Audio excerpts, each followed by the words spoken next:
Today we will discuss a topic that I have mentioned many times in my lectures in passing, but today we're going to shed a little bit of extra light, and it is especially relevant given the circumstances right now in Gaza and in Palestine, and that is our history as a Muslim ummah, our relationship with the Jewish people for the last 2,000 years before the creation of Israel, for the last 15 centuries.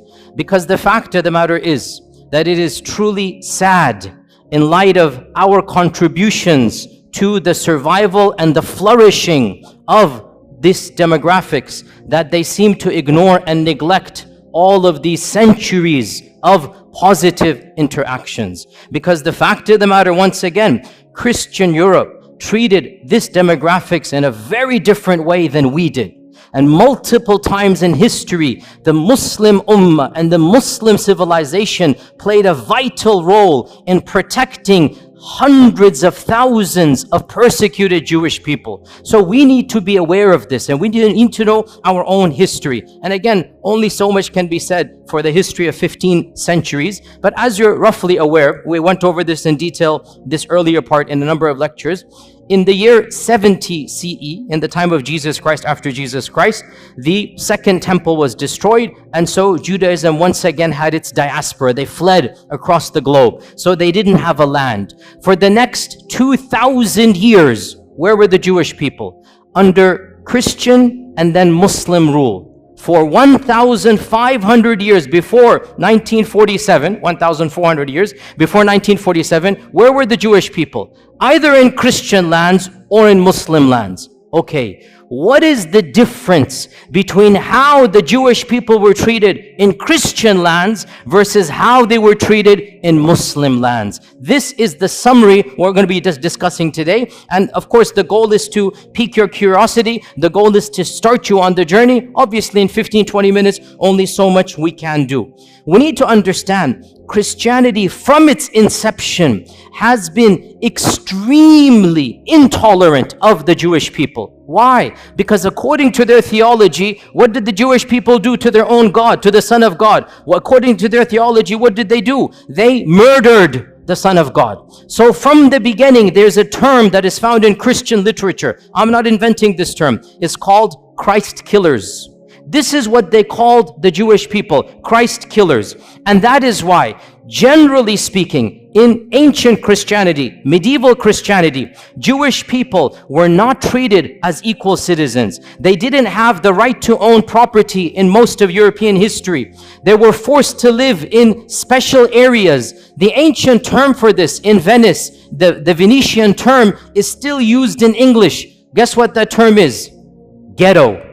That term ghetto, where does it come from? Now we use ghetto to mean what? A very poor, very impoverished part of the city. Well, it was called ghetto for the first time in Venice in the 1200s from a Venetian term to mean low class. It's literally a term that was used for Jewish people. The term ghetto in English comes from them having to live in a separate place of the city. Jewish people in Europe were prohibited from any noble profession. They had to take ignoble tasks. They were prohibited from owning land. They were prohibited from rising up in the ranks of nobility. In fact, the one job that they were not prohibited to do, and that's why they started to do this more and more, was the job that was prohibited by the church, and that is lending of money. The church said you cannot lend money on interest.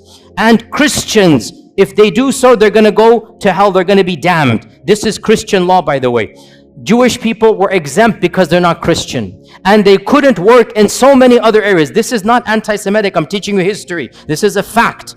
Jewish people then took on, by and large, in Europe, the profession of money lending, charging interest.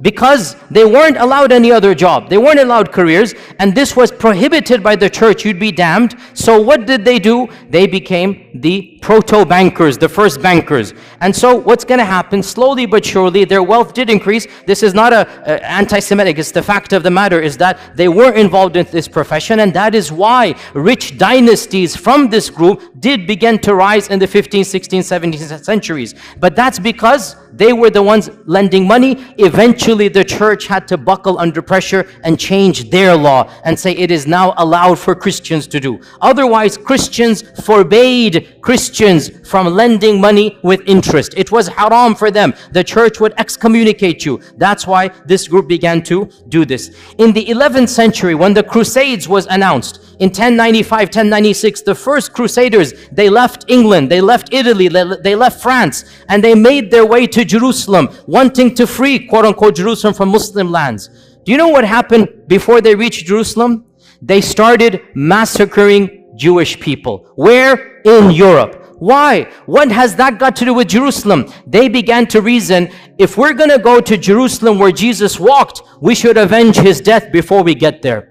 And so, thousands, this is the first time where pogroms happened against Jewish people. Entire cities in Europe, entire cities in Germany. This is in 1096, 1097. Entire cities were decimated from their Jewish populations. It is really pathetic what the Christians did. The women and children ran to the synagogues begging for freedom, and they burnt the synagogue with babies in it. They burnt it. Who? The Christians. Why? Because these are Christ killers. I say this because you need to know, where is this anger? Where is this anti-Semitic coming from? It's coming from Europe. We Muslims had nothing to do with any of this hatred. And you need to know the irony of how we can be accused when in reality this notion of anti-Semitism comes straight from Europe.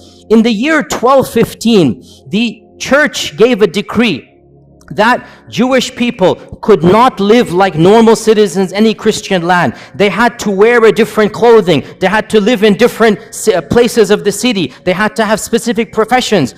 This is the Vatican. This is the church normalizing the discrimination of Judaism. This is in 1215. Don't be surprised in a few decades, 1290, King Edward of England said, I don't want any of these people in my kingdom. So he made a decree to expel every single member of the Jewish faith from England. For 400 years, there were no Jewish people in England.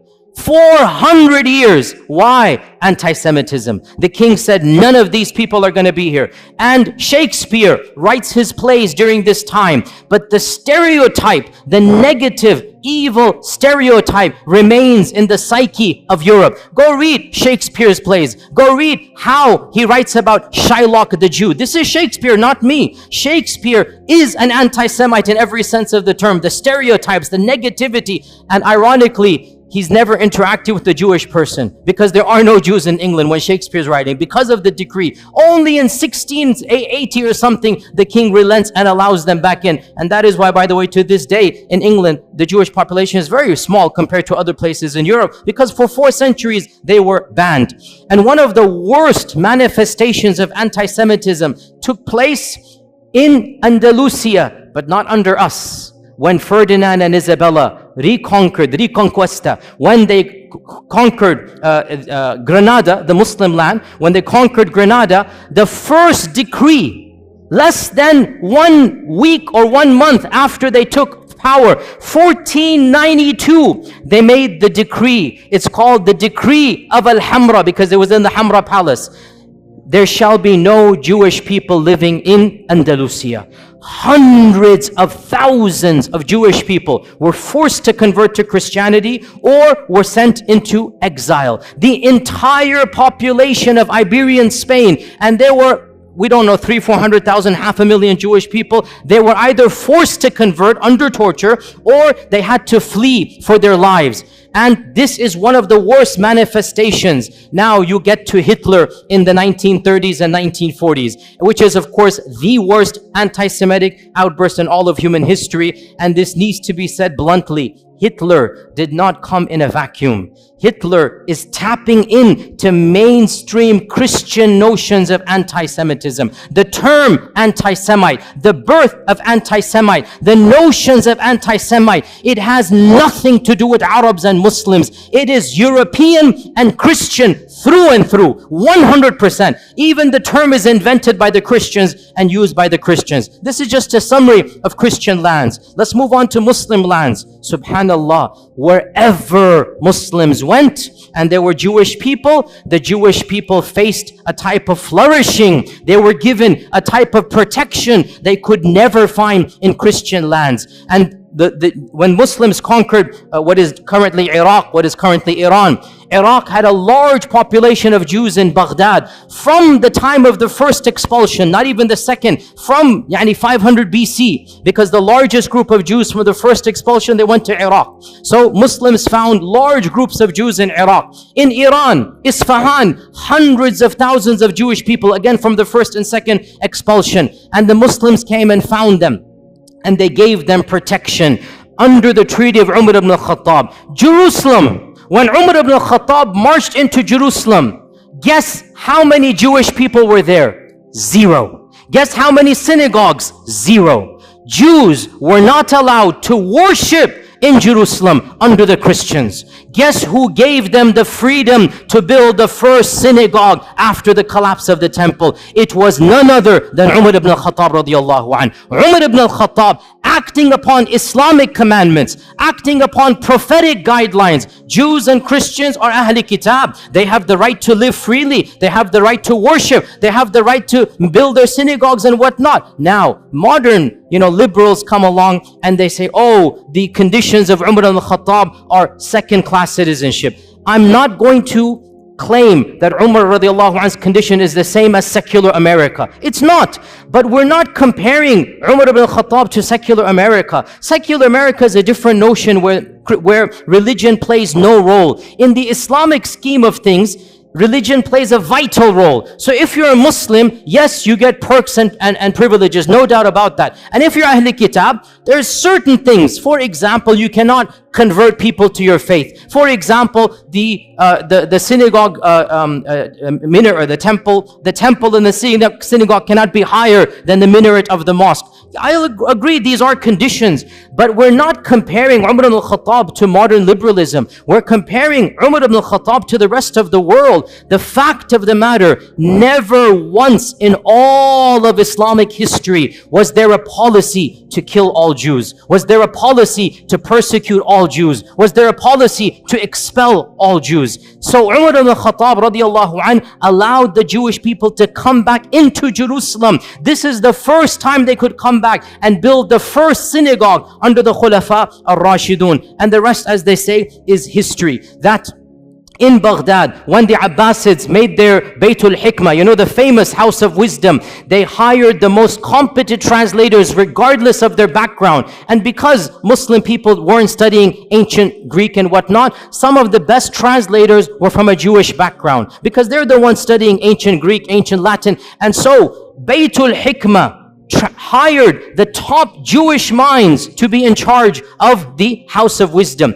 And when the Fatimids and when the Umayyads of Spain instituted their own Baytul Hikmah, because they wanted to compete, there are 3 khilafas, they wanted to compete with one another. So they made their own institutes of publishing. They also hired the best and brightest minds regardless of their background. Jews and Christians were at the top of this list. You have to understand why. Muslims weren't studying ancient Greek and whatnot. These civilizations were. So the Khulafa and the Sultans hired these people and gave them the best salary so that they can work with them. And one of the most interesting examples in our own history in Andalusia was under the Ta'ifa kingdom of Granada in around 1000, 1030 CE, like basically literally 1000 years ago, the prime minister of Granada, the Sultan was Muslim, the prime minister was a rabbi, and his name is Ismail ibn Ismail ibn Naghrilla. And he was a rabbi.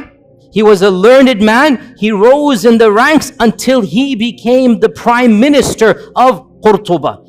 This is a Jewish person, and the people loved and respected him. The Muslim population loved and respected him. The books of history mention that when the Reconquista began, because Reconquista took 500 years, right? When it first began, Ibn Naghrilla, this Jewish vizier, was leading the Muslim army in jihad to defend Qurtuba against the Crusaders. Can you believe this? And because in those times everybody dressed up in a particular garb, they wore Quranic talismans for the time. Ibn Naghrilla, it is said, wore the Quranic coat of armor, verses of the Quran, and he's leading the Muslims in actual jihad against the Christians who are invading against Qurtuba, and he defends and he wins and he protects Qurtuba. So this is the reality of Jewish life under the rule. Now, some people point out that 20 years later, a mini massacre occurs. And this, you have to be careful, sisters and brothers. When you read these types of things, do your research. Do your research.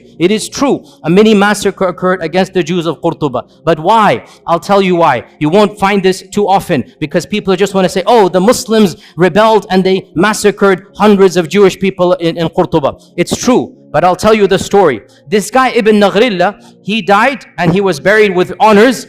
His son, 21 years old, was given the next viziership as an honor, that your father was the vizier, you become the vizier. His son is Yusuf ibn Naghrillah. Yusuf turned out to be a traitor.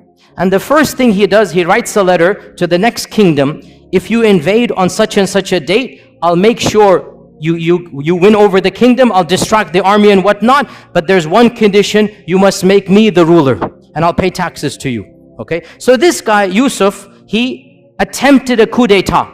And he got his people to support him. And obviously his people were of a Jewish background.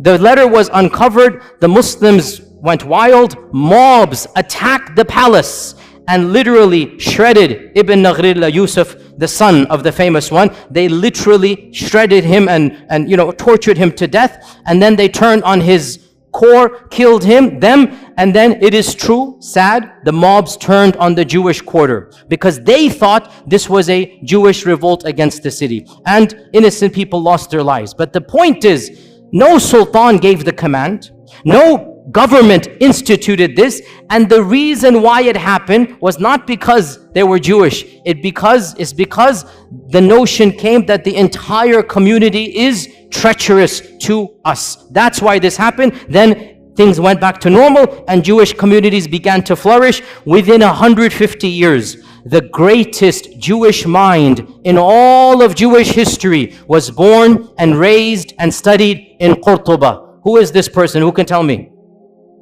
Musa ibn Maymun. Rambam is what the Jewish people call him. The holy rabbi, Rambam. Memorize this name. That's a title, honorific title. Musa ibn Maymun, Moses Maimonides. In the entire history of Judaism, there is no theologian that is more respected and venerated than Rambam. Rambam, Moses Maimonides, born and raised in Qurtuba, traveled the Muslim world, died and is buried in Egypt, in Cairo. He spoke fluent Arabic. He went through the madrasa systems. In those days, if you wanted to study, you went to the madrasa, right? And the madrasa is religious. So you study the sciences along with Quran and tafsir and hadith and fiqh. So Musa ibn Maymun, as a Jewish student, was not just given the freedom, he excelled in his studies. And his biographers mentioned this. I'm not making this up. Read his modern day biography. He lived like a Muslim, prayed like a Muslim, recited Quran like a Muslim. Nobody forced him. It was free. Andalusia, you could be who you are. But he was in such awe of Islam that some people say he secretly converted for a few years. Allahu A'lam. But he lived like a Muslim in the dorms. And there was no pressure because in Andalusia, there was a type of religious freedom that was not found anywhere in Europe. You could be a Christian, you could be a Jew, you could be a Zoroastrian, you could be a Muslim, and everybody lived freely in Andalusia. But Rambam decided to act like and memorize the Quran like a Muslim. Eventually, he goes back to his rabbi, profession, and he begins writing. Now, this deserves an entire lecture. I don't have time to get into there, but it is one of my areas that I love to read about because intellectual history is my area. Moses Maimonides, listen, I'll just summarize it. He took Islamic concepts and he Judaicized them. Mainstream Judaism is influenced by Moses Maimonides, and Moses Maimonides is influenced by Islamic thought. Now, this is not a conspiracy. Again, look this up. In fact, there's an entire entry in the Stanford Encyclopedia. I just saw this today to make sure that I can reference to you. The Stanford Encyclopedia Online, which is one of the most largest online encyclopedias. The Stanford Encyclopedia of Intellectual Thought has an entire article, The Islamic Influences on Moses Maimonides. And of them, his proofs for the existence of God, his concept of God is coming straight out of Al-Farabi Al-Kindi. His notion of prophethood and what is prophethood, his notion of even theology. Pause here, footnote. Sounds strange, I know, but Judaism, by and large, did not concentrate, did not care about belief. Judaism cared about what? What? Law. Judaism cared about how you act. It had almost nothing to do with Aqidah. That's why they don't have any book on Aqidah. The first book of Jewish theology, who wrote it? Rambam. The first book. And you read this book, and you are reading Al-Farabi, Al-Kindi, you are reading Islamic Mu'tazili thought, his conception of God, of the attributes, of Qadar, his conception of prophethood, it is coming straight out of his madrasa training. And this is now mainstream Jewish belief. I'm not making this up. This is well known. Mainstream Jewish theology is coming straight out of Andalusian madrasa. He just changed it, made it a little bit, and he wrote a creed.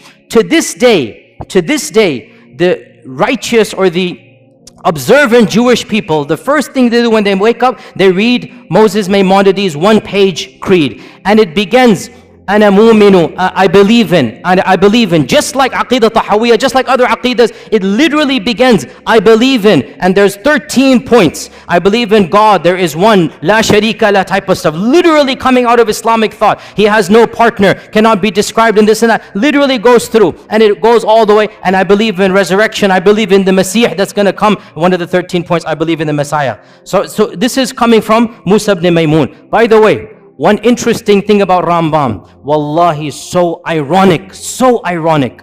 He became the best physician of his time because he mastered Ibn Sina. So he read Ibn Sina, he mastered Ibn Sina. Now he's the best physician. He works his way up.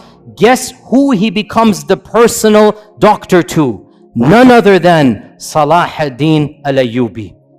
Salah ad-Din al-Ayyubi takes him as his personal court doctor. For a period of time, he travels with Salah ad-Din. He is the primary doctor of Salah ad-Din Ayyubi. Nobody can accuse our religion of anti-Semitism. Nobody can accuse our sultans, our khulafa of hating people because of their different faith. It didn't happen that way. If you were talented, you were the best doctor, and it's so ironic. Salah ad-Din is conquering Jerusalem, and Rambam is his main doctor. Subhanallah. How can we not remind our Jewish brethren of this reality? Look at from where to where. Look at the past and now look at how that has flipped. Eventually, he went to Egypt. He lived in Egypt. By the way, he wrote most of his writings in which language? Arabic. The chief rabbi of Judaism is writing his books in Arabic. This is well known. You can see them and look at them online. And he has a book called The Guide of the Perplexed. And there are a number of papers about this, that this is coming straight out of Al-Ghazali's Al-Munqidh min al-Dalal. Literally, Imam Al-Ghazali wrote Al-Munqidh min al-Dalal, and there is a book that he wrote for his people, The Guide for the Perplexed. And it has the same motifs, the same notion. Again, it's not copy-paste, because in the end of the day, he's an intellectual thinker. But he takes ideas, he takes notions from Islam, and he Judaizes them, which is what we expect to do. But where is the origin? What's the kernel? From our faith tradition. It is true to say that never in the last 2,000 years before the creation of this country has the Jewish people flourished as they did under Muslim Spain, under Islamic Andalusia, their greatest minds, their largest synagogues. You can visit their synagogues to this day in Qurtuba, in Granada. They still have their synagogues that were built not under the Christians, under the Muslims. Now in 1492, Ferdinand Isabella come, the first decree, all Jewish people will leave or convert or die, be killed. Where did these 500,000 Jewish people go? The Sultan Muhammad II gave a decree. Anybody who flees from Andalusia shall be welcomed in our lands anywhere you are. And he said, any vizier, any governor, any businessman who impedes their settling, who stops them to settle in any city, shall be punished by the Sultan himself. Sultan Mehmed II welcomed hundreds of thousands of Jewish people in 1492 with open arms. He literally saved them from execution or forced conversion. And he was angry at Ferdinand and Isabella, and he goes, this is not a good policy. But he thanked them. He goes, but you are giving us your good minds, your good workers. Don't worry, we will take them. Because of this, sisters and brothers, where did they go? They ended up in Morocco, in Tunisia. They ended up in Egypt. Hundreds of thousands of large Jewish communities were living in the Middle East, in Yemen. They were living there because Ferdinand and Isabella expelled the Jewish people. Muslims welcomed them and they said, Tafaddal, come and live here. And they lived here up until 1947. And by the way, before we even get to 1947, let's not forget another chapter in Muslim Jewish history. And this one, I was honestly surprised when I found out. Under Nazi rule, when you're all aware what Hitler did, he made a policy, all the people of that background shall be exterminated. The most inhumane, barbaric policy in the entire history against the Jewish people was Hitler. He literally exterminated them by, gas chambers and whatnot. Guess who intervened where possible? In multiple countries, Muslims, sometimes at risk to their own lives, stood up and protected Jewish people. And wallahi, brothers and sisters, I say to you honestly, I have visited Auschwitz and Dachau. I have studied this chapter in history. Wallahi, I swear to you, if I were alive at that point in time, I would hope to Allah that I have the courage and bravery to stand up against the tyranny of Hitler and to protect innocent women and children. The way they were brutalized, the way they were rounded up and just killed for no reason. Innocent babies, we saw thousands of toys and thousands of shoes of children literally just piled up there, killed for no reason. I would hope I would have that courage as well. And I was so happy to hear so many people stood up. The Sultan of Morocco, interestingly, Morocco was under the French rule, and so technically it was not independent. Yet when the French said, give us your Jewish people, Sultan Muhammad V said, no way. These people are our brethren. They have lived with us for centuries. They shall not be handed over. So Sultan Muhammad refused to obey the Nazi policies under the French rule of the Nazis. Tunisia as well refused. The Ottomans refused. In Bosnia, the Muslims refused. And perhaps the most brave act of courage, because it wasn't a government, it was brave. In France, the Muslims who were under the Nazi occupation. So the Nazis, if you remember your history, they invaded France and they took it over. So you have Nazi rule in France for a few years. You literally had Nazis ruling France before the liberation in 1947. So Nazis are in control. Muslims were allowed to live as second-class citizens. The Imam of the Masjid, Bul Qadir, the Imam of the Masjid, the Grand Mosque of Paris, I visited it. It's a very beautiful masjid built in the 1930s. It's still standing to this day. It's a beautiful, iconic masjid in Europe. The Imam of the Masjid gave a secret talk to the Muslims, and he encouraged the Muslims, if you know any Jewish friends of yours, bring them in. We will protect them in our mosque.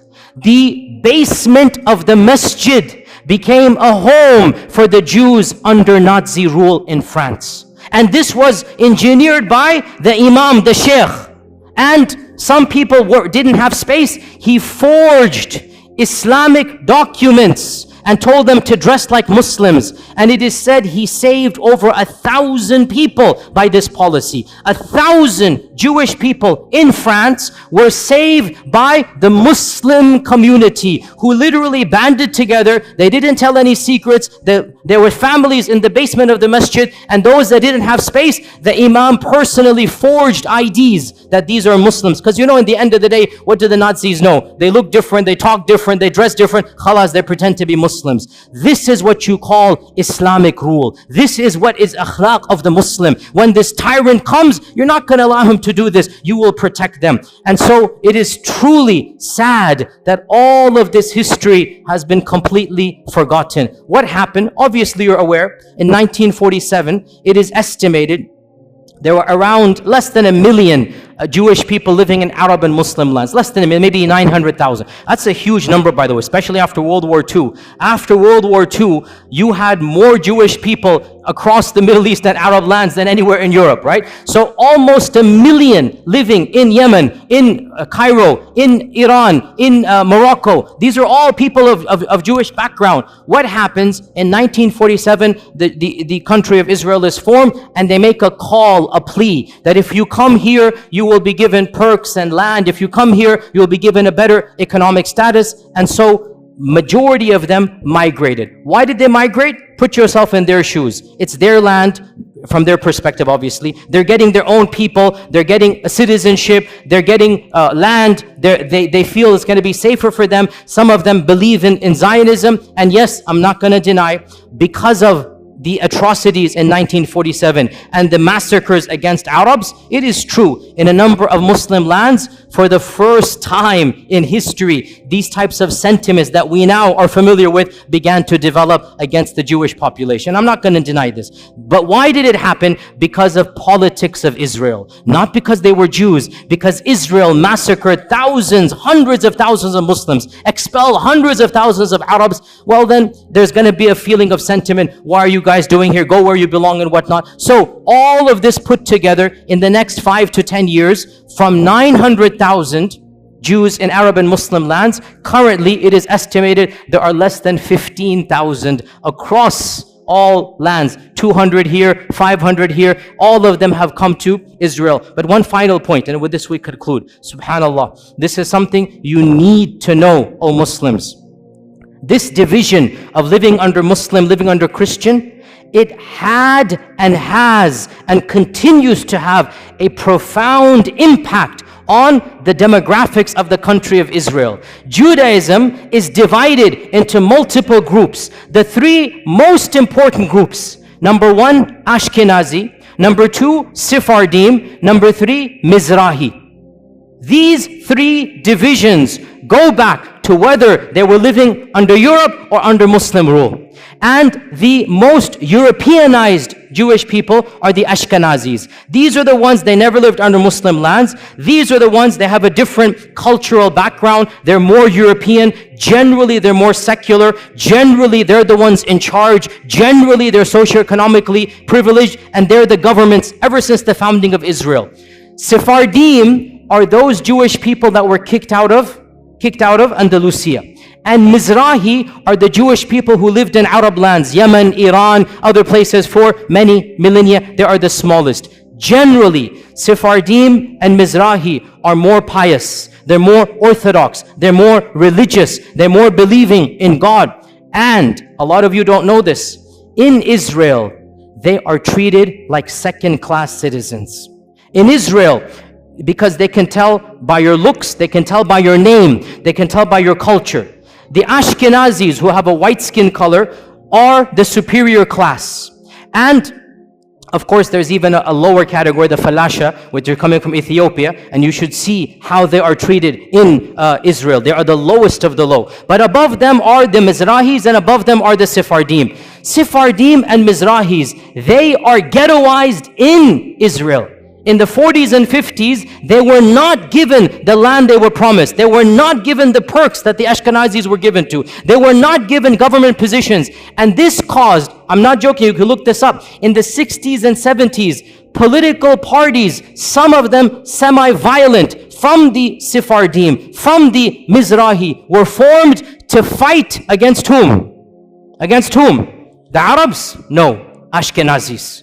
To fight for their rights. And these days there is a massive party in Israel called the Shas Party, S-H-A-A-S, the Shas Party. It is the fourth or the fifth largest party. It is a party that was founded to protect the rights of the Arab Jews, i.e. the Sephardim and the Mizrahi Jews, so that they have equal rights as the Ashkenazis. You have to realize racism is rampant in that group of people, even amongst their own. Any Jewish person who lived in Muslim lands, who spoke Arabic, who comes from an Arabic culture, is not treated with the same respect as the Europeans. And this is well known, open secret. Go look it up. Go do your research in this regard. So this is one point. And then I want to conclude on this point, sisters and brothers, and that is that we are not mentioning this. Wallahi, we are not mentioning this to remind them of a debt they owe us. No. We did this because Allah told us to do it, not because of them. We did this because our Prophet ﷺ taught us this is how we treat minorities. We would do it all over again. But we just want to show the world this is Islamic law. This is Islamic Sharia. The freedoms that they had, the intellectual, curiosities, the books that they produced, they couldn't produce a fraction of them in Europe in medieval times. And that is what we give to the world. It is truly sad. And we don't say this as a debt or a favor. We're just pointing out the facts. It is truly sad that the same descendants of those whom we saved, those who were given refuge with us, they have flipped the script and they are doing what Hitler did to them, they are doing to the very people who protected them. And we just say this as a historical fact and record. Otherwise, we complain to Allah and Allah alone. These are facts we should all know, and we are proud as Muslims of our history, and we're proud of our Sharia, and there's nothing to be ashamed of. Alhamdulillah, thumma alhamdulillah, and inshallah we'll continue in the same vein. Jazakumullah khair. Assalamu alaikum wa rahmatullahi wa barakatuh.